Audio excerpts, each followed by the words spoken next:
Right, now I'm going to talk about protectionism. First of all, what is protectionism? So protectionism is when a nation state tries to protect its domestic producers from foreign competition. So obviously we operate in a global economy with lots of global competition.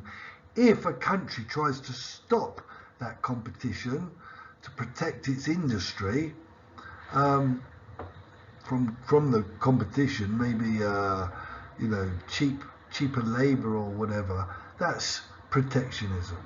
And we've got a number of tools to do that. So a government will be looking, if it wants to protect its industry, at all these different tools. You can have, for example, import tariffs. Here, a tariff is just a tax on imports, and that will make imports more expensive and so less competitive. That will reduce the supply of imports. Also, you could have export tariffs. Now, if you've got a very valuable resource and it's very inelastic, for example, oil in the Middle East, often there's an export tariff. So every time a company that produces oil or takes the oil from the ground and exports it, they must pay to the government, who can use that money to maybe give subsidies to food and make food cheaper. Obviously, this is because they're protecting the natural resource of the oil for the people. It belongs to the people. So those are two different ways of protecting. You could have import quotas. Import quotas are just a quantity that's allowed to be imported into your country. So, for example, many years ago, we had lots of quotas on Chinese clothing. Not anymore, but before they joined the World Trade Organization, we stopped Chinese clothing because Chinese clothing was very cheap, and we wanted to protect the Italian clothes producers.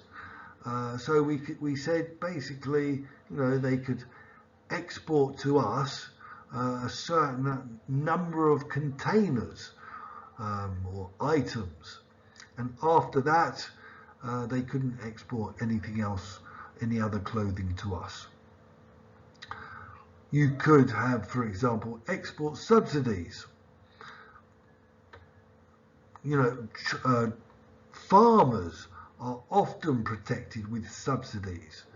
The government pays them to produce, and that means that the farmers can be very competitive, and the foreigners can't produce food and export it to Italy because they won't be able to compete with these cheap Italian food because of the subsidies. So this was one reason Africa can't develop its obvious natural resource, which could be food, because many countries protect their farmers because they want to protect their competence to make food. They want to protect farmers. You could have an embargo. An example of an embargo is America, who has an embargo against Cuba for ideological reasons, because Cuba is a socialist system. So they refuse to allow any Cuban produce or services into their markets. And it even goes as far as the money. If you're a third country and you're buying using dollars, or even selling using dollars, you're going through an American bank. If the American bank thinks there's Cuba involved in the transaction, it will just take the money. That's the way it works. So those could often be for reasons of trying to coerce behaviours of other states. Sanctions. We hear a lot about sanctions. voluntary export restraints. So this could be, a country deciding it doesn't want to export for some reason. For example, America produces very sophisticated military equipment, and it doesn't want to export that to other countries that could use it against America, or maybe even sell it to another country. So the Americans generally, they invest a lot in these companies which produce weaponry, and one clause would be any weaponry produced, they need permission to export, and that's a voluntary export restraint. That could be for other things, other very sophisticated technological competencies. Maybe a country wants to protect its know-how, its intellectual property. So another method, which is a bit more devious and not so in the open, is excessive administrative burdens. If a country, for example, if Italy decided for England's English companies must fill out, a book like that of 100 pages full of bureaucracy, it's got to be done in Italian, you need a very sophisticated lawyer specialist to do it for you. Small companies would find it difficult. There would be a lot of costs involved. Maybe, if they could make it even relatively impossible, making new laws that not many lawyers even know the intricacies of, and make it especially complex, just to stop the imports from the UK. So that is used. Excessive administrative burdens, even safety requirements could be, requiring certain procedures, certificates, maybe a vet to see an animal before the meat can be sent over, etc., etc. So generally making life difficult for foreign companies could be a way of protecting your domestic companies. Exchange control, countries, governments can put limits on the foreign exchange, how much people can exchange for foreign currency, and in that way, it's difficult normally to import from abroad. You have a businessman that will buy the foreign produce with the home country's currency. Like if it's American, they'll need to change euros into dollars and buy the produce with dollars. If there's a limit on what they can change, it means that would be difficult to buy more than a certain amount. So that could slow down imports and protect the home industry. So there's all those different tools. Now, why do we want to protect our home industry? What are the arguments for protecting? One very important argument is infant industries. These are industries which are growing and developing, and they can't compete with the big giants in the world. An example, for example, many years ago, Mexico was developing a car manufacturing competence, and obviously it couldn't compete very well with GM, which is American, a big American giant full of know-how and technological development and economies of scale, etc., etc. So it needed to protect these small industries until they grew to a certain level and could compete equally, because they're at a certain level. over the years, India's trying to develop its car manufacturing. Got these Tata car manufacturers. Obviously, in the very early stages, it's not going to be very competitive. It will need a certain amount of protection. To protect declining industries, maybe you have a declining industry and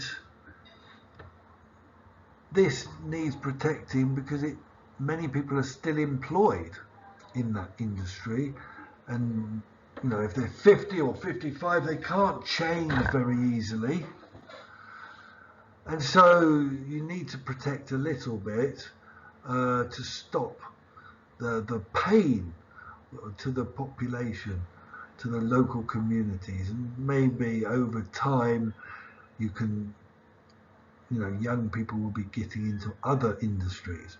A good example of a declining industry many years ago was the coal industry in England, and Mrs. Thatcher didn't protect it, so it just disappeared overnight. But that really destroyed so many people's jobs, so many communities. It was very hard for them to find another option of making a living for the areas, developing other possibilities, maybe tourism or something. Strategic industries, we're talking here, like I mentioned before, about armaments or even food production is very strategic. You need to be able to feed your population, otherwise you lose control. Another country might be providing you with cheap food. In the short term, it's cheap. When your farmers are all out of unemployed and doing other things, and it's not so easy to recreate that competence, suddenly the food goes up in price. So there are certain industries that are strategic.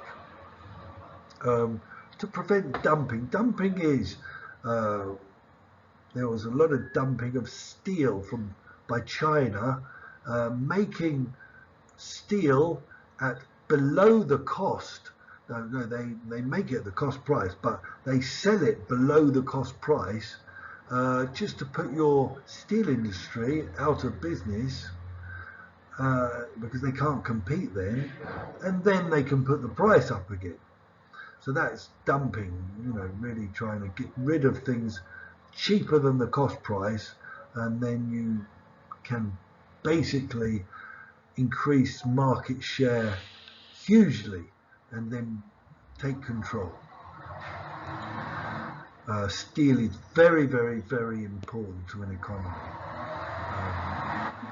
Inelastic. To improve the terms of trade, maybe you haven't got very favourable terms of trade. Maybe you're working a lot, and what you get back from all that effort is not much. The foreigners don't seem to have to work very hard to obtain your produce. So you could, in some way, protect your industry, and make it more expensive for them to have, put export tariffs on things, and in that way they have to pay a bit more. And obviously the government will be getting some tax there with those export tariffs, so that will improve the terms of trade. Improving the balance of payments. Now, Trump wanted to do this with China. China exported to America a lot of exports compared to the American exports, which was much less. And so Trump didn't want this, and he started protecting his industry, putting tariffs on goods and quotas, and trying to wriggle out of things, generally to really rebalance the balance of payments. because then, remember, with the balance of payments, if you're selling much less and buying much more, that is a debt, not by the government, but by the businesses, by the people. That is creating a debt. It's not sustainable. Eventually, there will be repercussions, maybe in the value of your currency or something.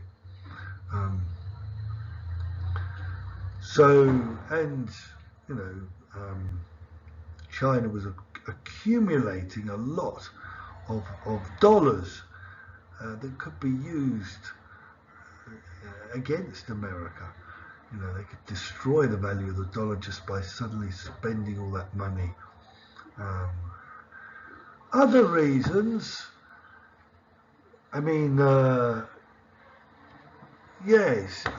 just have to look at the war in Ukraine between Russia.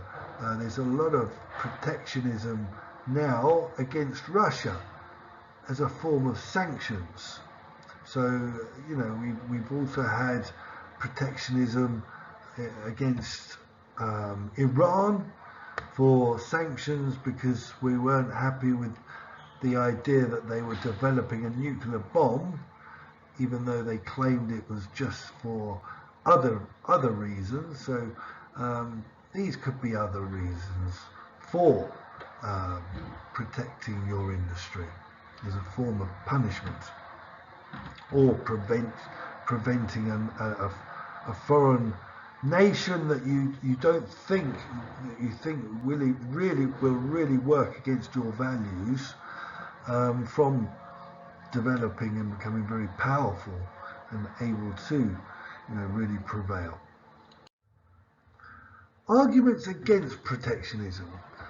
Okay, we've got to remember that the market really creates this specialization and comparative advantage, and then economies of scale, and increasing the total output and increasing living standards. So by stopping the market working, by protecting, you really will reduce these advantages. You'll reduce specialization, and therefore there'll be less comparative advantage. And we saw with comparative advantage, the global output increases, so this will reduce, and then the economies of scale, etc. So that is very important. It does tend to go against prosperity, protectionism. In America, after the Great Depression, or during the Great Depression, they really tried to protect their home industry, and the Depression just got worse. It became much more global and deeper. So it's not a good idea for prosperity to protect too much. Another argument could be that less competition actually leads to less quality and higher prices. Your home industry, which you're protecting, I've said before, Fiat used to be protected a lot, and it became less and less competitive and abused its position a little bit. It wasn't so innovative. It could put the prices up, and there weren't any consequences in terms of competition taking your market share, because it was protected. There wasn't much competition. So that could be a negative about protectionism. Another argument against is it reduces the range of products. Like I said before, Italians would never have thought of sushi. By reducing this world trade, this free trade, we really will reduce the range of products, the imagination, the ideas out there will become much more reduced. It could cause a trade war, so we can't reduce imports without expecting the foreigners to also reduce our exports. You know, for many years we have had a problem with competing with China, and you know, some people maybe had the philosophy that, well, we should stop them importing, or you know, we should stop importing their produce, which would be difficult because they're a member of the World Trade Organization. But obviously, if we stopped importing their produce, they would respond reciprocally, and that would mean lots of jobs lost also by us. So it wouldn't really achieve the objective, which is to save jobs. It would end up, you know, Chinese wouldn't come here and create jobs in terms of tourism, and you know, when they're buying, when we're buying lots of things from China, they'll have money to buy lots of fashion and design and food and wonderful products from Italy.